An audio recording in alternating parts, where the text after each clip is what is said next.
Stem cells are cells that are undifferentiated, meaning they do not have a specific job or function.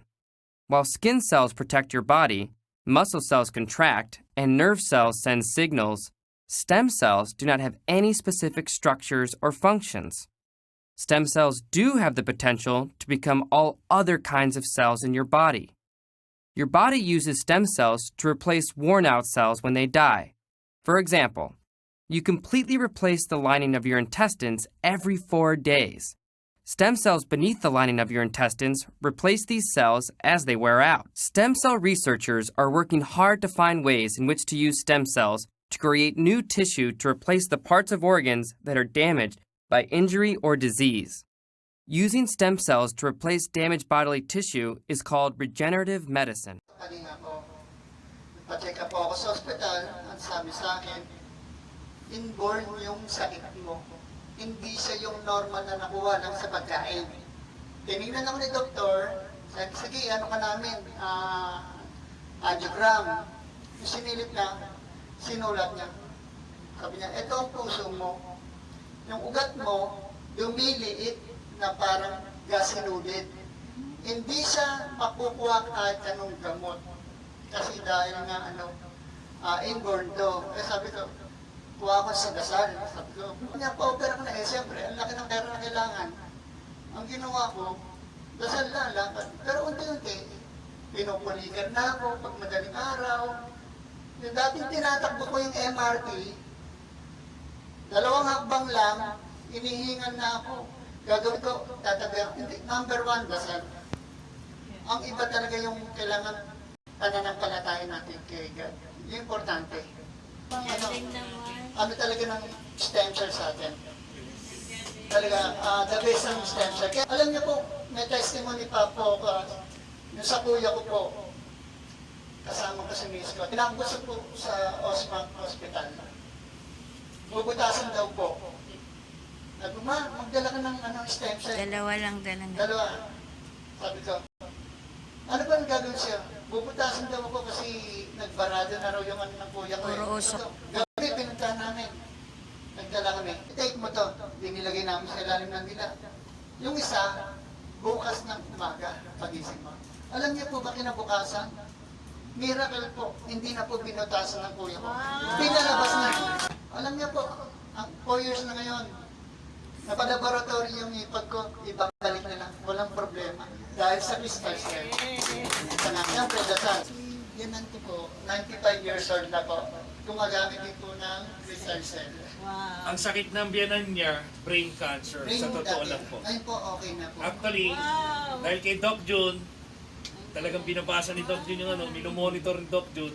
At si Doc June ang nagbigay din ng dosage. Ngayon po, 95 years old na po yung kanyang biyanan. Mother ni partner Meg, gumaling po yung kanyang problem sa brain.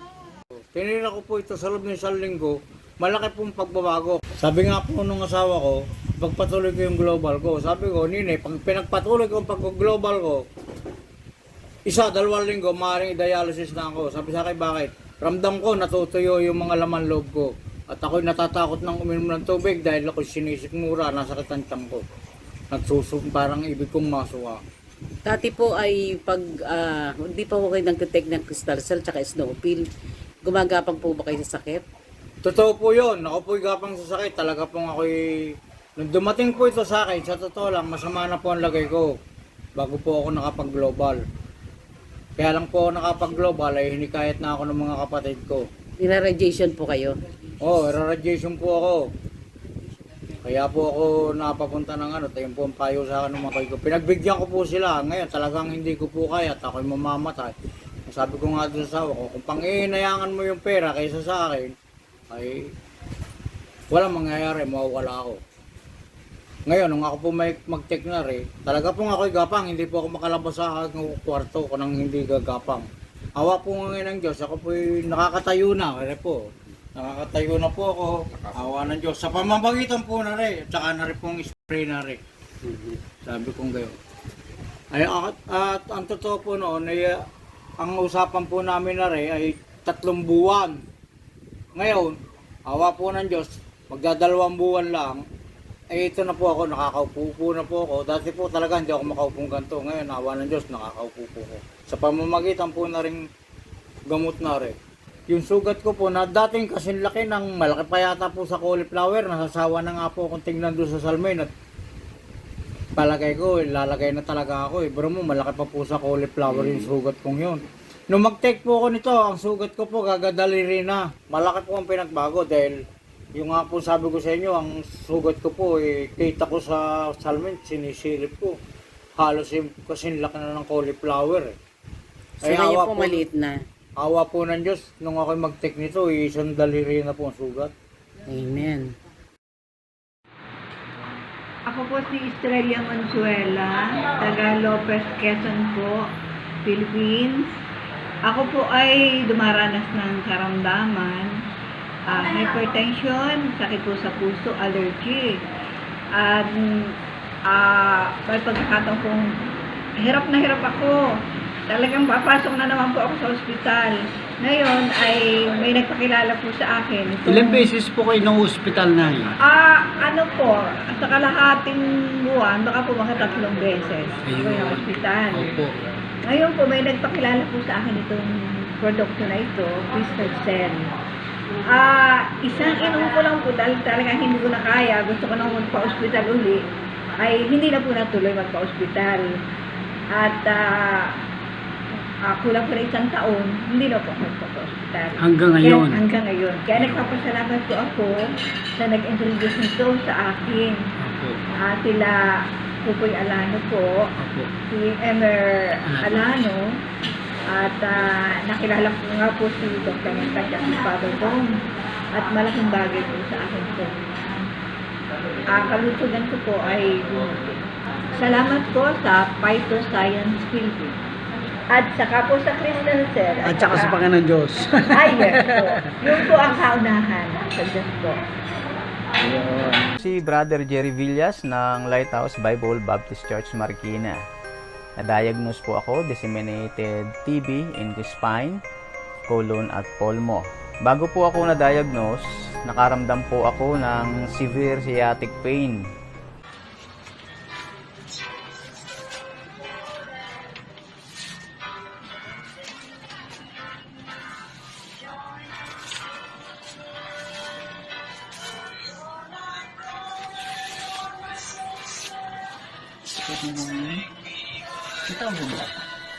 Hindi na po ako na biopsies at na blood test. Pinagpatuloy ko po lamang yung pag-inom ng Snowpill at Crystal Cell. At sa ngayon po, sa biyaya ng Panginoon ay patuloy po akong gumiginhawa.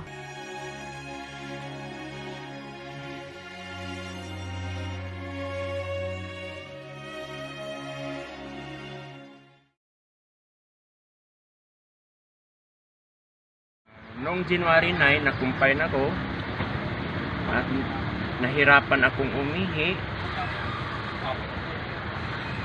at hindi ko alam kung anong dapat gagawin. Sabi ba ng doktor, kailangan kang operahan? Ang sabi ba ng doktor, kailangan operahan para hindi na ako mahirapan. Eh, ang sabi ko, Dok, wala na bang ibang solusyon yan? Sinabi naman ng isang doktor na kailangan talagang ma-operahan para hindi na maghihirap. Hindi na po ko umimik. Pagdating ng 6 na araw, lumabas po ng kunting bato. Pangalawang linggo, lumabas po yung malaki. Kaya mula noon, banayad na yung, wala na po akong naramdaman. Sa 2 bato ang lumabas sa'yo? 2. Yun, okay. Maraming salamat sa Crystal Cell. Kung hindi ito, hanggang ngayon, hindi pa rin ako magaling.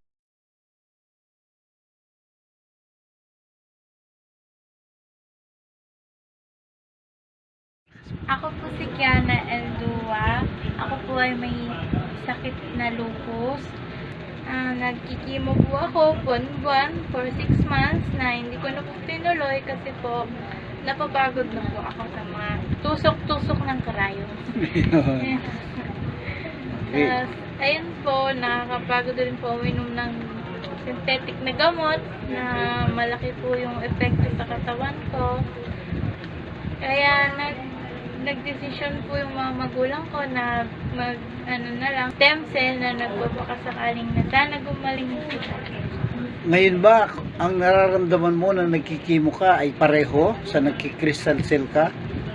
Hindi po, kasi po ang nagkikimo po ako sa ospital, yung pag umuwi po ako ng bahay galing ospital, may feeling po ako na parang nade-depress ako na di ko alam yung pakiramdam ko, malungkot na ewan. Tapos yung uminom po ako nito, syempre parang malaya na akong ibon, nasan na nakakapunta.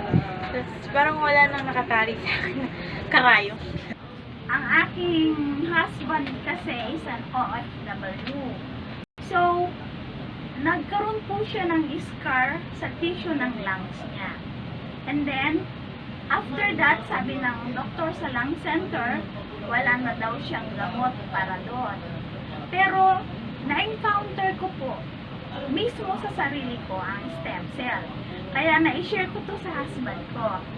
Then, all of a sudden, binigyan ko po siya ng isang pack. After na naka-take siya ng isang pack, here comes po na meron siyang offer sa ibang bansa sa Africa. And praise God po, after po ng take niya ng isang pack, alam niyo po kung anong resulta ng kanyang x-ray? Negative. Ibig sabihin po, nawala yung scar dun sa tissue ng lungs niya. Yun po. Ang action po nito is, i-repair niya po yung damaged cell sa lahat ng organ cell sa ating body. Yun po yung isa pong experience ko. Napaka-amazing talaga. Salamat sa Panginoon. At ginamit niya ang crystal cell sa family ko.